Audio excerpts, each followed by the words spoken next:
The President of the United States has complained that I'm engaging in some sort of political witch hunt, that I've got some personal vendetta against him, that I campaigned against him. That is not true. This illegitimate president who sits in the White House. That president, because he's not my president, he's an illegitimate president. His days are numbered. His days are numbered.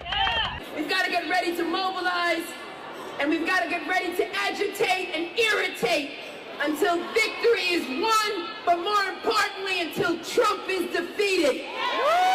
We will all rise up and resist this man, And ultimately, we'll bring him down. this illegitimate president. I'm going to give you the same level of respect that you gave to President Obama, and that is absolutely no respect at all. Donald Trump has got to go. Hey, hey. Ho, ho. Donald Trump has got to go. Hey, hey. Ho, ho. And the days of Donald Trump are numbered. Lock him up. Lock him up. What? Lock him up. What? Lock him up. What? Lock him up. That is not true.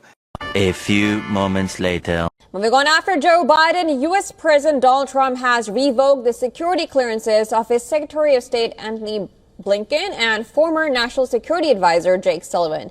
And the move came a day after Trump revoked his predecessor Biden's security clearance and stopped his access to daily intelligence briefings. Now, in a new series of rapid-fire power plays, Trump has also revoked security clearances for former President Biden's Deputy Attorney General Lisa Monaco, who helped coordinate the Department of Justice's response to the January 6, 2021 attacks on the U.S. Capitol.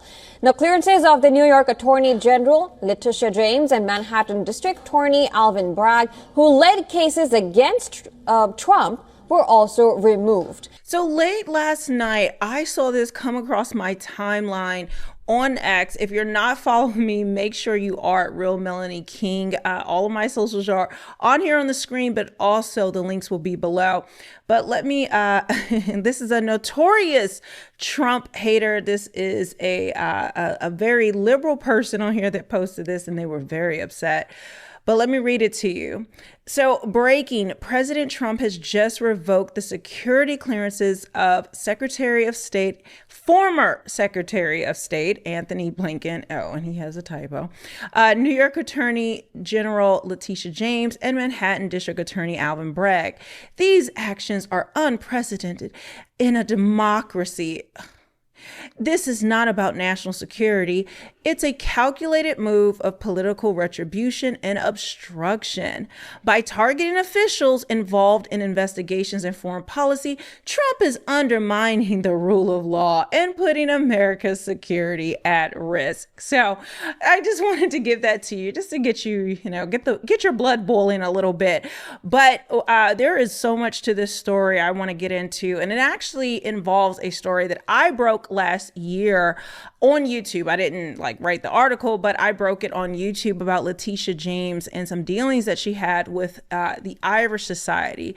But we'll get to that in a minute. But yeah, it looks like time's up for these two, along with several other people. So Roger Stone posted a careful examination of New York Attorney General Letitia James' financial disclosures show she inflated the value of her assets in order to get mortgages on various commercial properties. Exactly what she falsely accused President Trump of doing. So this is the story about the Irish Society that I broke, and I told Roger Stone, hey, you need to look into this. I posted to Elon Musk, you need to look into this, because there's a lot that's going on with her, but I don't know if many people saw this and really have any knowledge of this story. But it's titled An Irish Society, an Unpaid Loan, and the Hypocrisy of Letitia James. Now, to give you a short synopsis of this article, so you don't have to sit through the whole thing, it discusses the financial misconduct of the American Irish Historical Society, and it highlights the New York Attorney General Letitia James' involvement. It centers on James Doyle, a Georgia businessman who loaned $3 million to the society in 2017.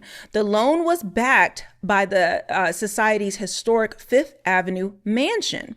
When the society failed to repay the loan in August of 2023, Doyle initiated foreclosure proceedings. But Attorney General James blocked this, claiming the mortgage was invalid due to Doyle's board membership.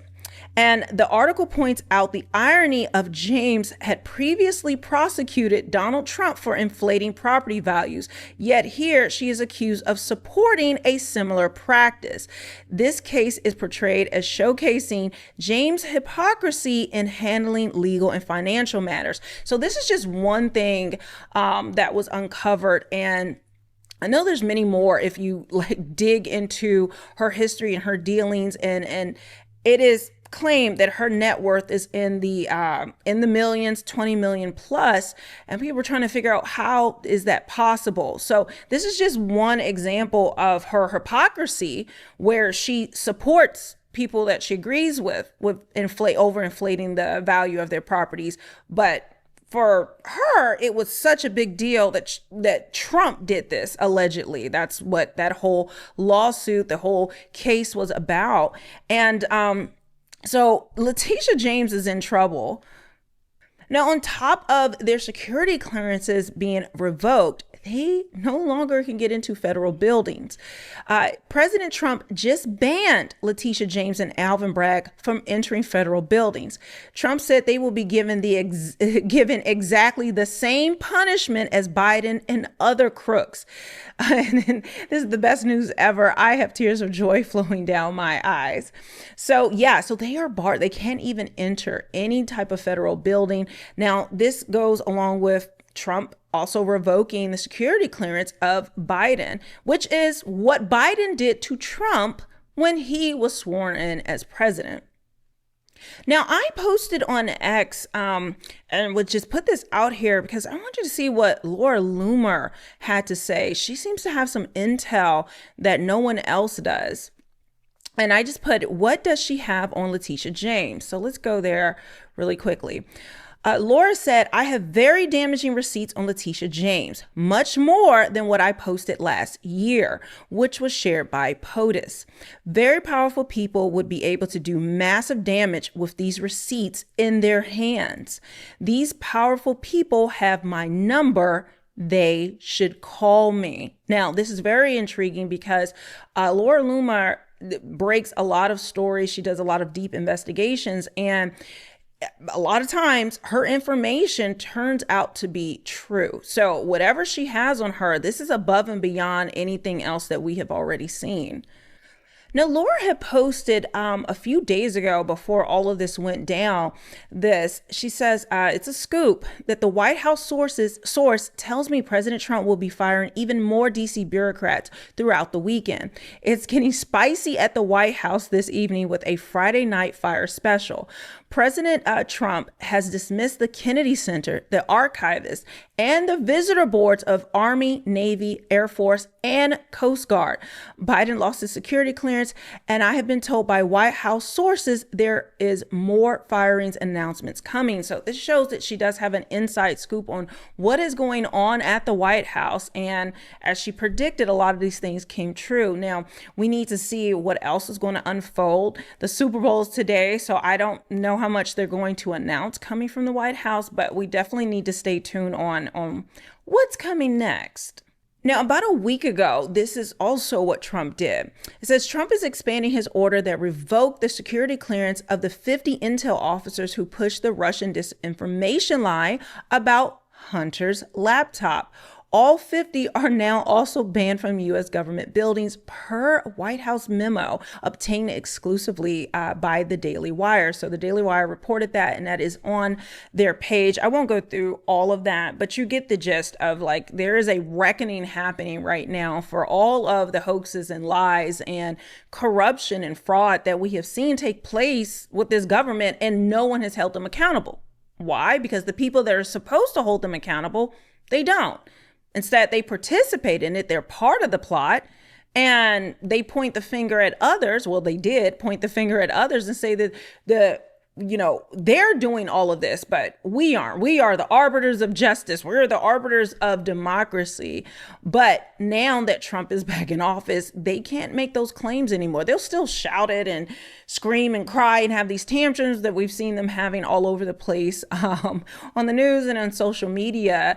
But the reality is that the clock is ticking. And for a lot of them, they are terrified about what is going to happen next. And they should be, because they use lawfare against Trump, thinking he would never have power again, thinking that he would actually be, in prison at this point. And to drive this point home, and so you understand that, the Democrats were plotting all of this and really believed it was going to work. And it was all from, the hands of their puppet master, George Soros. Now, this is going to be difficult to listen to him, but you're going to want to hear this, because he really thought he ate. He really thought that his master plan was going to work. None of it has. He encouraged Republican-controlled states to introduce outrageous measures of voter suppression to ensure that his party would remain in power indefinitely. With that program, he was almost re-elected in 2020.